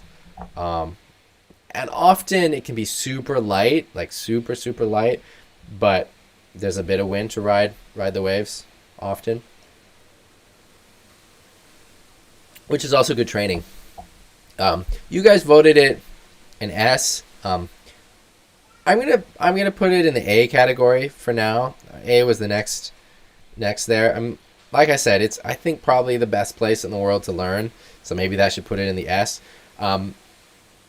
The drawbacks are that it's really in the middle of nowhere. And Solo Sports is amazing, so they take care of everything for you. So again, it's not like you're having to deal with all that on your own. It's all inclusive. They do a good job. Solo Sports does a good job. But then also the wave is lacking a little bit of power, and then also it's maybe not as consistent as some of these other S tier spots we're gonna get to. I want to save S as something a little bit special. It's not cheap. Also, it's not cheap, but if you have the time, if you have the money, it's, I think, the best place to get better quickly. with wave sailing. All right, next up we've got Punta Preta and Sal. So I'm including spots like Alibaba, Little Hoquipa, even Santa Maria if you want to include it. So Punta Preta, I'm sure you guys all know from all the amazing pictures and videos that come out of there. I'd say that the biggest problems are the consistency. It's just not that consistent. Like, I don't know, you can count the days when it's good in a year, or the swells that are good in a year. But when it's good, it's amazing. So you guys voted it S tier. I can't argue with that. Sal is kind of an interesting island. It's fine. You know, there's windsurfing centers there. You've got the Angulo Center. You've got some other stuff if you want to rent gear. It's pretty cool culture, music, stuff happening there. Yeah, it's fine. The lifestyle there is fine. It's definitely interesting. Different interesting place to go. And then if you get the conditions, it's amazing. And it's clean, it's powerful, it's Punta Preta is an amazing spot to windsurf. So you guys voted S tier. I can't disagree. All right, next up we've got Cape Town.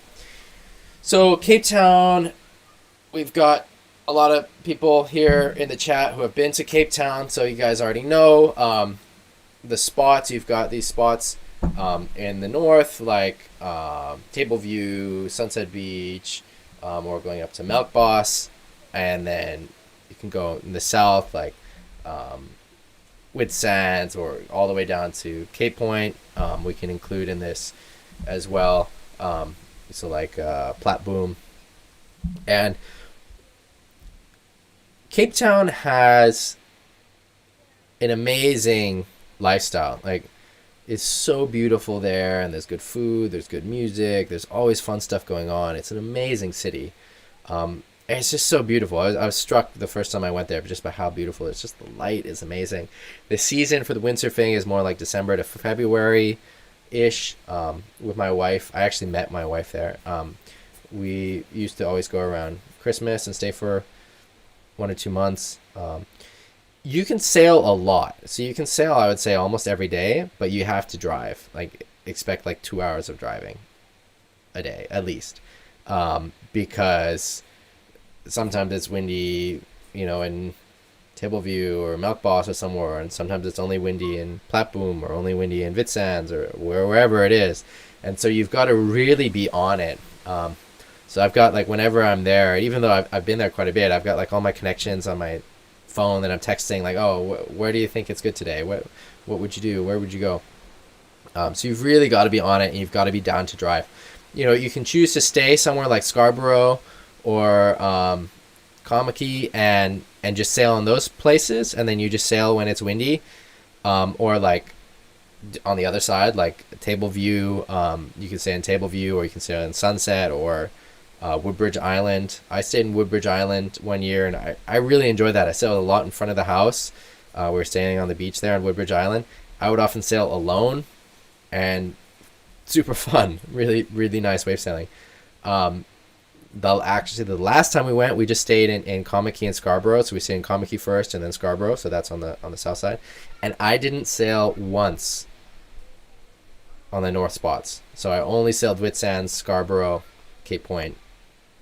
And that year, there was a lot of north wind days, which was good. Bad training, because I need to train with the wind from the left. But with the north wind days, it can be really fun in Whitsands and Misty Cliffs. We had some really fun days with pretty big waves and starboard tack winds at Whitsands. You guys voted Cape Town an A, and I agree with that. I would say that the best conditions are pretty good, but the most conditions are kind of average, but you can sail a lot, and the lifestyle is amazing.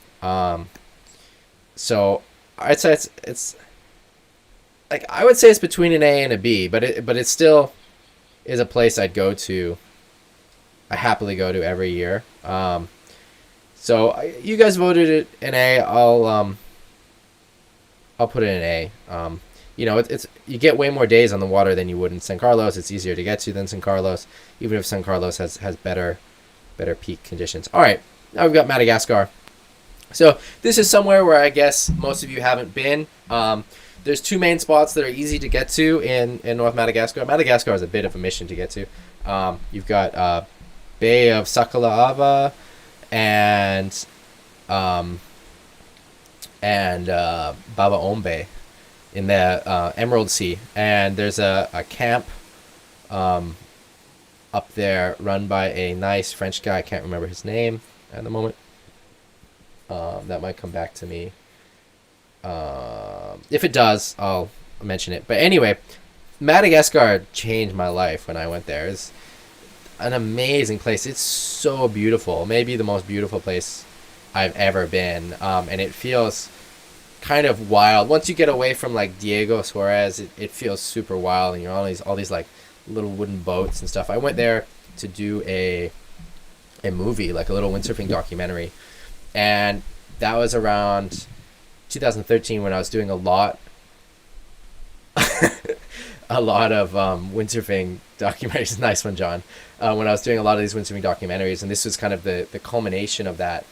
And so I put a lot of energy into planning this documentary and putting a team together, and we went down there. And so many things went wrong on the trip. And so the Baba Ombe is the campsite, right? I think on the Mer de Emerauds, Mario. It's also Baba Ombe is also a place. I think it's that either that island or that region. But anyway, Madagascar changed my life. It's absolutely amazing place. I wrote a story about it that you can find on my website, and I still have all this amazing footage. So many things went wrong in the trip that we couldn't.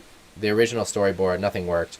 But every year, around sometime in the year, I get this feeling, all right, I'm going to go back to the Madagascar footage and I'm going to make a movie.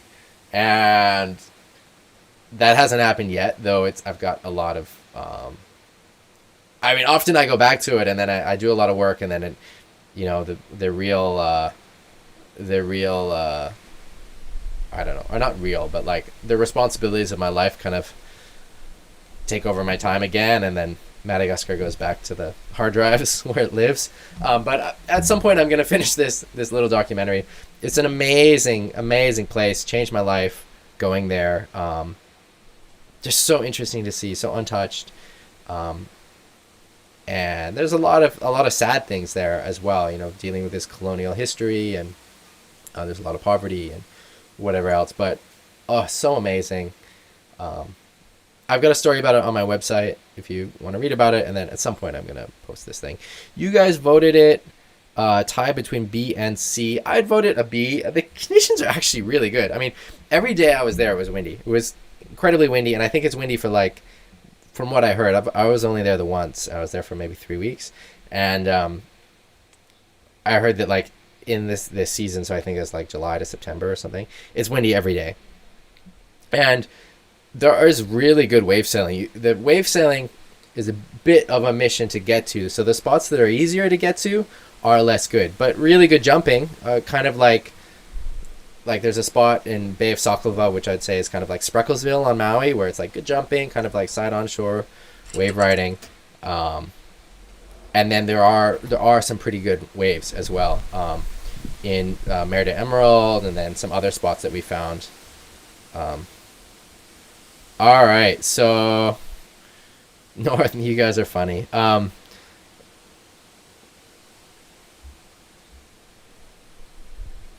right, so North Madagascar. So you guys voted it between a B and a C. I'm gonna give it a B just because it's so interesting. It's pretty fun to. Yeah, the sailing is fun, and the place is life changing. So I'm gonna give it a B. There. South Madagascar I think is amazing as well. I've never been there. I think it's more difficult in terms of the travel. Like North Madagascar is not easy, but it's definitely doable, and there is tourism that happens in Diego Suarez and these other spots, and there's a few of these surf centers. Whereas I think in the south it's a lot more difficult. All right, next up we've got Morocco. So I said Moulay, but let's include kind of all the spots in Morocco. Moulay, I've actually only been there once, I think. And when I was there, it wasn't really that good. We were there for a couple weeks. I did one of these events there. It was like a team event, which we won. My team won. But it was a Wave Classic. Yeah, Morocco Wave Classic. And yeah, I think the jumping there is amazing. The wave is a bit soft. But it's one of these classic spots. It's super super consistent. It's I think pretty good training if you want to learn jumping. For the wave sailing, I don't know. You've got to be kind of lucky with the wave sailing. Like it's pretty mushy, and then it can get really big, or it can often be kind of small and wind swelly. So I would say that it's like a better version, but kind of similar to Pozo, Sarbatec Pozo. It's better than Pozo, but you guys voted it between an A and a B. I think it's more like a B. I mean, there are these amazing down the line days like they had in the windsurfing movie, but I think it's a pretty solid B. We can put it the highest B. I think I think fits in with these other spots that are here. Morocco, Guinchu, Pistol River. I think it fits in with that. It's better than Pistol River, I'd say. The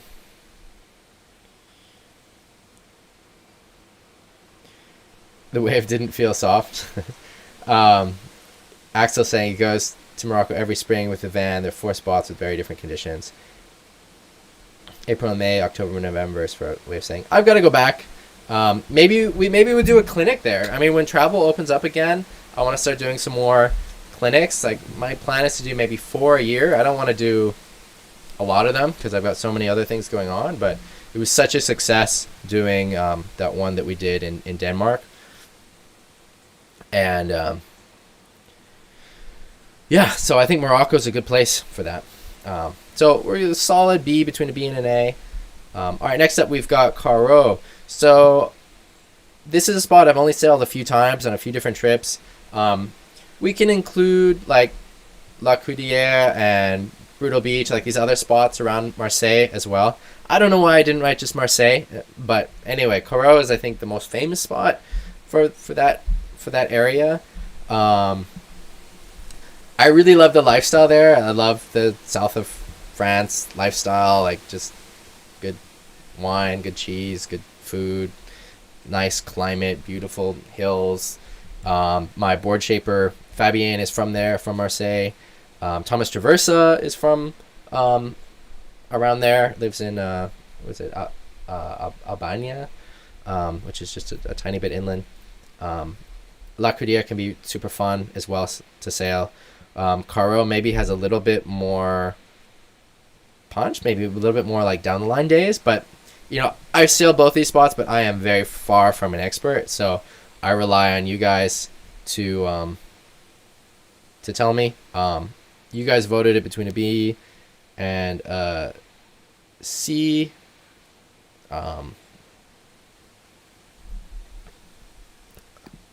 Yeah, I think it's like a pretty solid, good C. Like if we include all these spots around Marseille, like the absolute best days, like the best day of every 10 years is I think pretty amazing. Like I've seen some really good pictures, but most days are pretty average, and then it's not windy all the time. But it's fun. I really like sailing in France. The lifestyle is great. In this part of France, so let's give it a solid C. Like it's similar like with Japan. I think it's I think this is kind of a nice place for it, because Japan is also like really fun sailing, a lot of sailing, but it's not necessarily the epic Cabo Verde style sailing. I mean, I've had really good days in Japan, but then also the lifestyle is just amazing. Japan and France, they've got, I don't know, just this kind of special lifestyle to them. the way that the place is. A lot of character. All right, next up we've got Vicente. So Vicente is a spot I've actually never been. I've sailed in the north of France quite a bit. Well, not quite a bit, but at least a few times. But Vicente is, I know, one of the most popular spots. I know it from all the videos. I have a lot of friends that go there frequently. Like my friend Flo Young drives there from his home in Germany. We've got a lot of you guys who consider Vicente your home spot, whether you're living around there or you're driving up from Paris. So Vicente is also a spot where we've got to do some instruction because it's a place I want to go, and it's a place where you guys already are. It looks pretty good and pretty consistent. It looks tough. It looks like it looks like there's some power to the wave, and it looks like it can be often cold, and it looks like a little tricky, but not in a bad way, and I think in a way that makes you a better sailor. You guys voted a B. Let's throw it in the B category. All right, next up we've got Klitmuller and Hanstham. Axel saying the currents are too strong. All right, Dom, the rest of the Vicente crew, give us some of your thoughts. What are the currents too strong? How does Vicente stack up? Meanwhile, we're moving on to Klitmuller and Hanstham. So these are spots that, again, I think you guys are pretty familiar with. If you're living in Germany or Holland or anywhere, it's worth the drive. Multi-hour drive to get there. If you're living in Denmark, lucky you. There's lots of fun. Sailing there. We did the clinic there in September, and it was amazing. I think we had really, really good conditions for learning. Now, again, it's never quite like those peak conditions like you get in Punta Preta or these spots in Chile or Australia, which I think holds it back from really being one of the top spots. But it's a beautiful place. There's a lot of consistent sailing. You guys voted it between an A and a B. I'm going to throw it in the top of the B category. I think if we're comparing it to like Morocco and Guinshu, I think it fits in with that pairing, and a bit under Cape Town. So I love it there. I go there as often as I can. I want to do another clinic up there. Beautiful, beautiful spot. We've got a lot of Danish team members in our group. All right, where is it on this thing? All right, here we go. So we'll throw it in the top of the B. All right, next up we've got Hatteras. So most of you guys probably don't know Hatteras. Hatteras is it's in North Carolina. It's on the American East Coast, and it's these like kind of sand islands that are sticking out from the continent, and it's like one of these spots, like American spots. When I went to school on the East Coast of the U.S. in New Jersey. I went to university there, and so I would drive down to Hatteras to go sailing. It can be really fun, but it's pretty difficult, and it's difficult with the forecast. So you guys voted it a C and a B. I think it's more like a D. We're gonna throw it down there. So it goes ahead of. I don't know if it goes ahead of the gorge. I mean, yeah, I guess so. And there's good flat water sailing there too. I mean, we're looking at wave sailing. So it goes ahead of the gorge because there are real waves. But it's not that consistent. It's pretty difficult to know where to go. I had one amazing day there. Maybe there's some video of me somewhere online. It was like over mast, super offshore. I think it was for it was for a competition, which I think I won.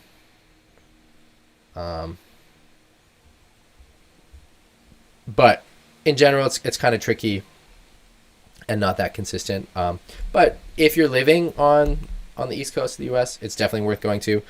I'd say not worth traveling to from farther away than the East Coast, which is maybe, like if we're like trying to say what do these rankings mean. Like there's a certain cutoff where traveling to these places is worth it. Not just if you don't live there. Like, I mean, pretty much everything above a C is worth traveling to, which is kind of interesting. Like, it's worth traveling. I mean, the C level spots are less worth traveling to than I'd say the B level spots, and then less than the A, and less than obviously the S. But these are definitely still worth traveling to. You know, a lot of us all go to El Medano anyway to travel. Japan, I mean, the sailing is good, but also just it's an amazing place to go to. Same with the south of France, and then also I would include this. Let's throw this actually. This should be at the end here. I'd say Medano is maybe a bit better than White Elf Tavern. Well, I don't know. Anyway, so Medano's maybe more consistent. All right, next up we've got Oman. This is a spot I've never been. Looks like fun. It looks like a lot of long, soft, but clean waves. Seems pretty consistent. You guys let me know. I've never been there. It's a spot I guess I'd like to go. Maybe it's good for a clinic. You guys voted between, I think pretty solidly a C. I think that sounds fair. I would put it, yeah, I'm not sure where it goes in between these because I've never been there. It looks down the line, which I like. Down the line is fun. It looks good for learning. The wave seems a bit soft. I don't know what the lifestyle's like. So just based on the sailing, I'd probably say it belongs near the top of C. But I don't know how consistent it is. I don't know what the lifestyle's like. I'm going to throw it pretty solidly just in the middle then. And you guys let me know if you want me to move that around. All right, next up we've got west coast of Ireland. I love Ireland. It's another place that's just an amazing place to go. The food is great. The people are great. Super fun. You've got to know what kind of where to go with the different spots. Like I spent a month there. We sailed a bit. I had amazing conditions, but didn't sail that often. All right, you guys are saying we should move Oman a little bit down because the lifestyle is not great. So we can throw it at the end of C. Ireland, you guys voted between A and B. Ireland gets pretty good. Ireland's like a hidden gem. Ireland has amazing waves. It's maybe the best waves in Europe. It's, I would say, more difficult to figure out where to go, like knowing the spots. But Ireland is pretty amazing. You guys voted A. I'm going to throw it up there. That might be surprising. You know, I would maybe expect it to be the top of the B, but you guys voted A. I'm going to throw it up there. You know, the conditions I'd say are better than Cape Town, but more difficult to get around. The lifestyle there is I like it. It's maybe a bit more polarizing than Cape Town. I think everyone likes Cape Town, whereas Ireland for some people might not be amazing. I love it. Fun people, fun food. There's so much interesting culture and literary history there, and I don't know. There's a ton of stuff going on. Okay, we also had Makaroti. I spelled it wrong, which I'm just including in Ireland. So we already did that. All right, Pacas Mile. So this is another spot that I haven't been, but looks really fun. How many of you guys have been to Pacas Mile? If you've been to Pacas Mile, raise your hand in the chat. Tell me how it was. It looks, yeah. Again, it looks good for learning, but maybe. Do I have Pacas Mile in here? Yeah, but maybe. So Pierre Francesco, you're asking about Ireland. I think it's better to go on a forecast, or you can go for a long period of time, like 3 weeks or something. And there's a lot of different spots. So there's like a huge variety of spots. We've got some of our team members in the group who live in Ireland or know Ireland really well. I mean, so one of the things about this community that we can hopefully get going is that we can help each other so that people can, like the guys that know Ireland can help help everyone else who wants to go, because there's like radical spots there, but also easier spots. There's super heavy, gnarly, big waves, but also easy spots for the same forecast. Ireland is amazing. All right, we've moved on to Pacas Mile. Pacas Mile, I would say you guys voted S. I would say based on how we're doing this, it fits pretty solidly in the A tier, maybe somewhere around San Carlos. Just based on what I've seen from it. Again, I've never been, but it looks like that same kind of wave, like a bit soft, and long, very long, with a few sections that throw. Like, I'd say San Carlos probably has better sections based on what I've seen. Like, the wave is throwing more. Like, the shape is better. Like, even in these two pictures, you can see that the Pacas Mile wave is very crumbly. And so I think that's probably fair. All right, next up we've got Tyree. This is another spot I've never been but would like to go. This is up in Scotland. Because I've never been, I'm just going to defer to you guys. You voted a B. I think that's probably fair. I put it up around Vicent. Yeah, I think that sounds fair. All right, next up we've got UK South Coast. This is a place I've been many times and never sailed. It's never been windy when I've been there. But I know it can get really fun. I think that the peak conditions are not at the level of these other places. You guys voted it a pretty solid C. I think that sounds fair. So let's throw it in there. All right, Claude, the best season for Ireland. I'm probably not the best to answer this. I think it works actually kind of all year round. I think for big waves, you want to go in the winter. But you can also, I think, get good conditions in the summertime. You've got to check in, though, with the other members of the community. Maybe do a post. We can do a post in the Facebook coaching group and get some more info. Or if you guys know it in the chat, let's get it going. All right, next up, we've got Pozo, which I love all these different votes. We've got everything from A tier down to F tier. A lot of F tiers. Pozo's tough because it's not that good for wave riding, but it's really consistent with wind, and it can be really good jumping. It's one of the best jumping spots in the world.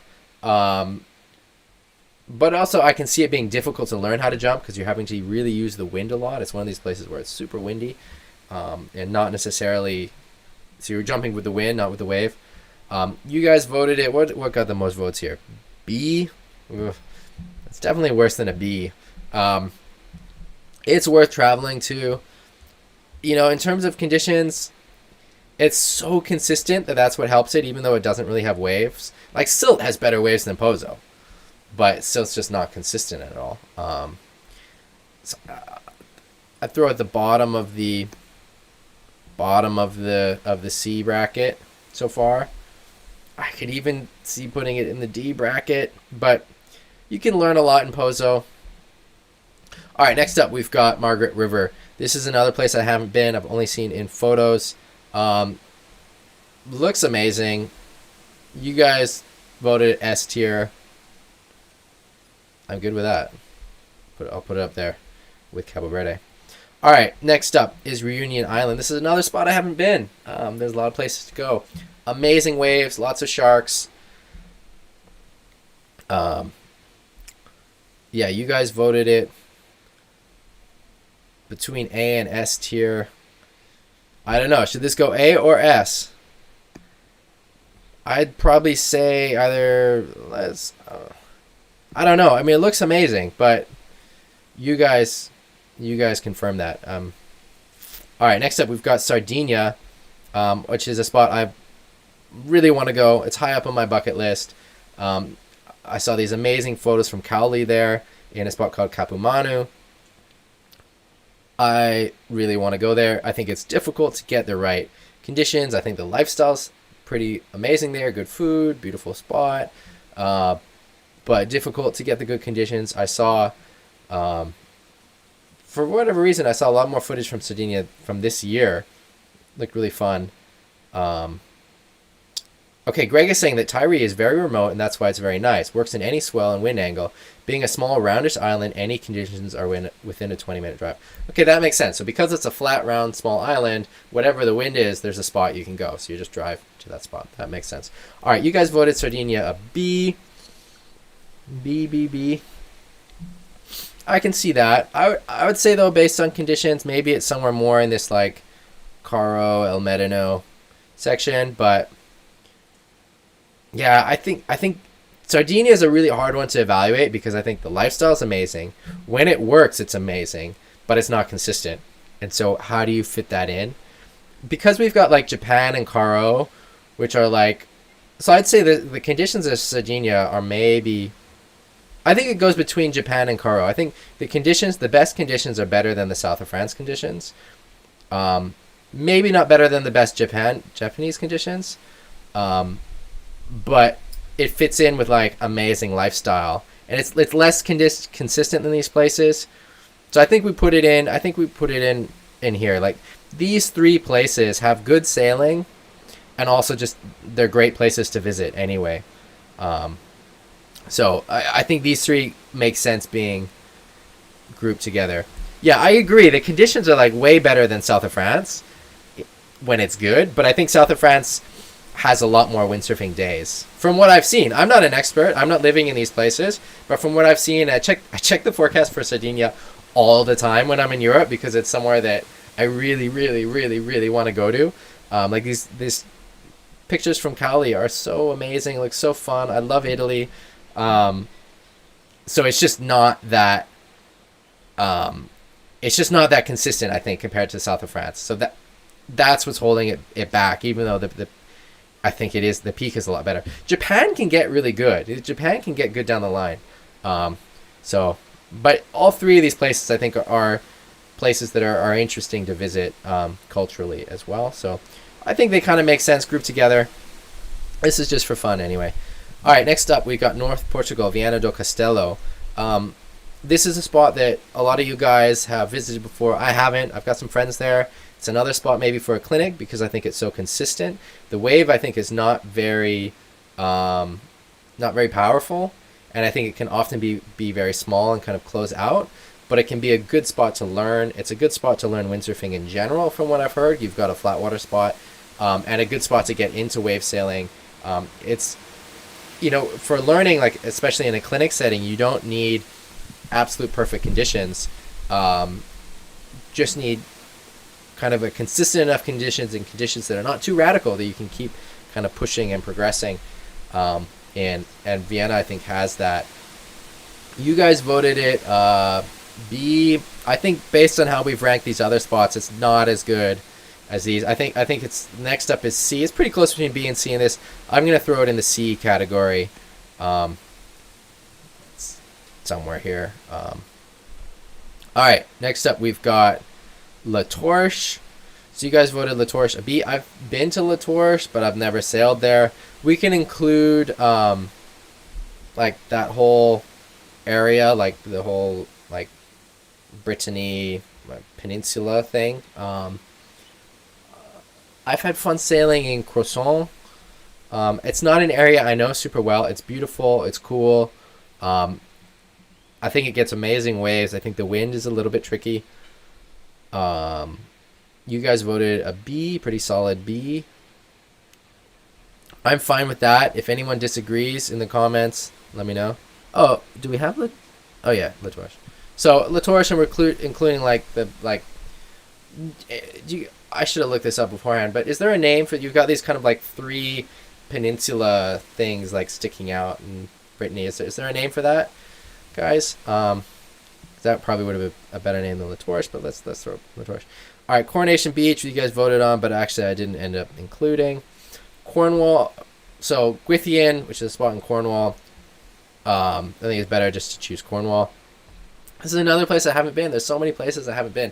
I feel like I've traveled a lot for windsurfing, but somehow there's just so many places around the world, and Cornwall is one of them.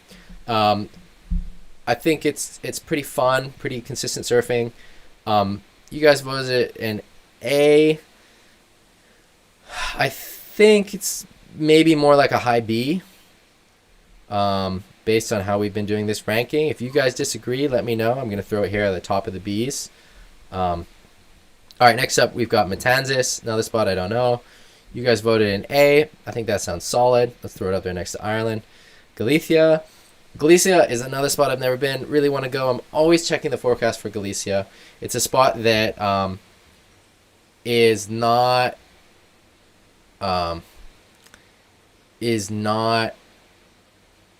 so consistent, how I see it, because I think it's kind of tough to find the right forecast, but I think it can be really good, and you've got to know where to go, so you've got to have some connection with the locals. You guys voted it an A. I think because of the consistency, it's more like a B. Let's throw it in there. I think it fits kind of with some of these other. I mean, it's better down the line sailing for sure than these other spots. I think I put it somewhere like here. Like, it's, I think, better down the line than Kinshu, but not as consistent. New Zealand. All right, so I didn't end up choosing New Zealand, which nothing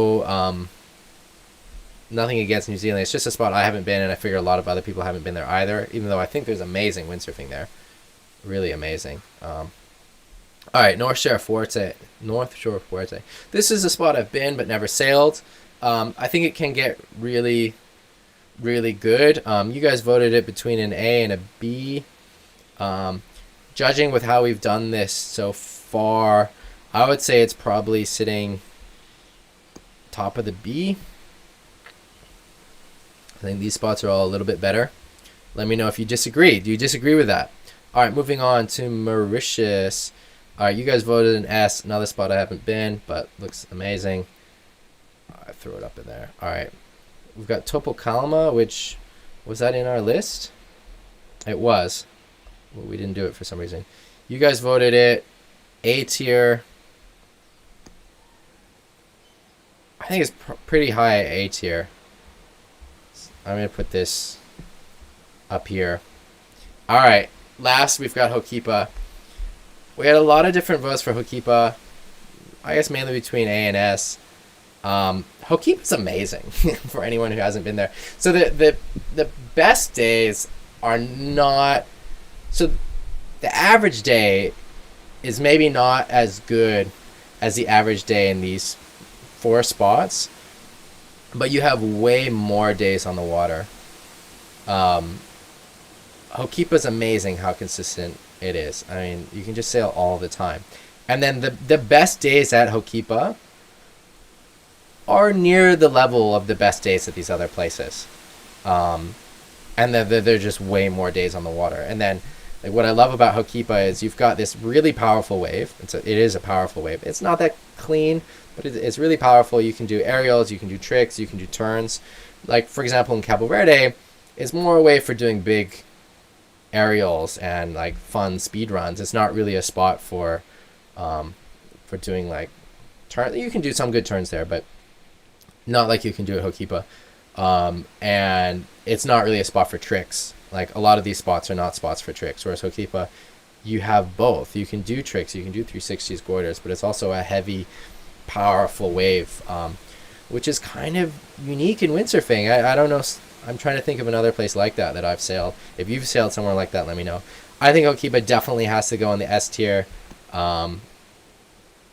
It's the mecca of wave sailing for a reason. All right, so I think we've got a pretty good ranking here. We've got like a nice little bell curve going, right? Which is I think what you want to see. Means we've done it kind of correctly.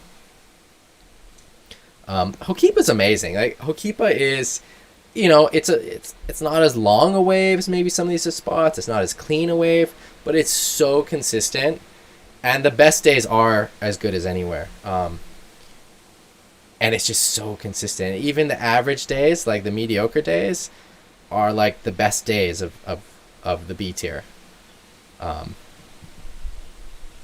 All right, so this was fun. This was a nice little exercise. This is on tierlists.com, so you can make your own ranking. I'll post the link in the group, and we can do this again also with different spots. I can add more spots to this template. It took a bit of time, like making these little thumbnails. They're kind of ugly. I don't like this blue, but I was trying to do it quick last night, and it still took me about an hour to do all these. So I'll add more spots if you want more spots. We can do it again. You can do it yourself. If you disagree, let me know. But I think this is kind of a good rank. We've got some interesting clusters, like Japan, Sardinia, south of France are interesting in that they have windsurfing, but also a lot of culture. You've got places like Punta San Carlos and Pacasmayo that are really good for these like long waves and training. So this is interesting. I'll post it in the group. Thanks for joining. The wind is picking up here. It's maybe drowning out my voice, which means it's time for me to say goodbye. You guys, if you're in Europe, to go to bed, and I'm going to get ready to go on the water. Thanks for joining. I'll see you in the Facebook group during the week. Again, I guess you guys are all members by now. Graham Ezzy's Windsurf Coaching Community. If your friends are trying to join, tell them to answer the questions. We've got questions to get into the group, and it doesn't matter what you answer, but you have to answer something. So like all these people are trying to get into the group but have not answered any of the questions, so they're not going to get in. It's just like a little way just to control, just to make sure that people are just a little bit engaged when they're coming into the group. So if you've got friends who want to join, tell them to answer the questions. I'll see you in the group during the week and next weekend for the live stream. As always, post your questions, comments, videos, photos in the group. We'll discuss it during the week, and I'll go over it in the live stream. Thank you everyone here on this list for donating. It keeps this stream going. If you want to donate, the link is somewhere pinned to the top here. I think it's an announcement. Should be easy to find in the group. Anyway, I'm going to let you guys go. I'm going to get ready for sailing. Looks windy, looks sunny. I think we've still got big waves. Here are the links for donating in the announcement section. All right, take care. Thanks for joining. All right, bye.